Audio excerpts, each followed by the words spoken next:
Hakim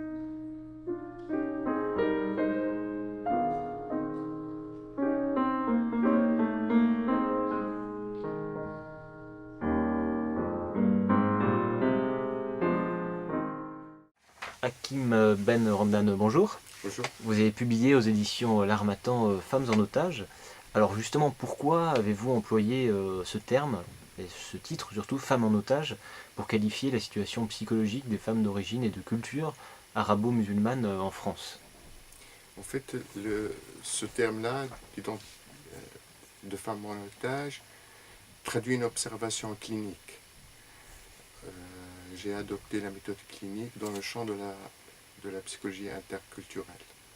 Et parmi les observations que j'ai tirées, que lorsque ces femmes qui sont tiraillées entre deux cultures, deux mondes, deux continents, de systèmes normatifs, de codes référentiels différents, lorsque ces femmes-là ne parviennent pas à élaborer une synthèse, lorsque ces deux codes normatifs deviennent contradictoires ou conçus, antagonistes et contradictoires, la synthèse devient impossible.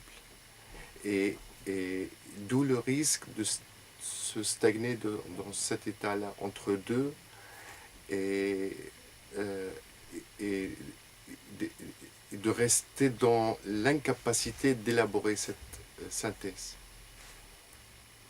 Alors y a-t-il, selon vous, des manifestations ou des implications psychologiques relatives justement à cette identité en otage?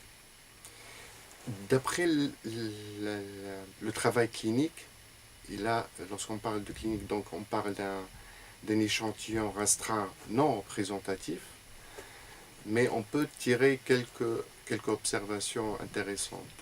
La première observation clinique qu'on a pu observer, c'est la fragilité psychologique qui touche surtout la structuration du monde.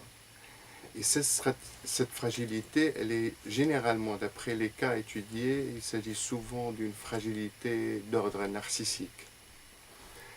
Euh, Ce groupe-là, ou cette observation clinique-là, peut être sévère s'il est associé à d'autres signes cliniques plus sérieux. Elle touche surtout la représentation du moi et l'image de soi.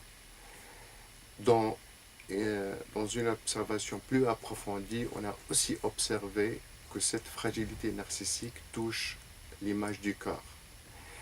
D'où on est en droit de se poser la question sur l'implication du corps et probablement l'empiètement de la sexualité dans cette question. Justement, dans votre livre, vous évoquez la conception d'une identité interculturelle.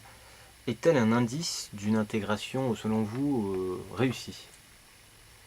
À mon avis, euh, à mon avis, l'élaboration, la construction, la reconstruction d'une identité interculturelle reste toujours possible. Mais cette construction est tributaire d'un effort cognitif, intellectuel, mais aussi affectif. On a besoin, c'est une affaire d'intelligence, intelligence cognitive, mais aussi une intelligence émotionnelle. Je développe, c'est que l'élaboration, la construction de cette identité interculturelle est possible lorsque on a la capacité de déployer les efforts intellectuels nécessaires pour réconcilier ces deux systèmes. Donc on est impérativement dans la contrainte de passer par une pensée critique des deux systèmes pour pouvoir élaborer cette synthèse possible. Mais aussi cette élaboration, cette construction d'une identité interculturelle dépend aussi d'un effort émotionnel dans l'amour de l'autre. Et là, ce ne sont pas les paroles d'un moine, ce sont les paroles d'un psy.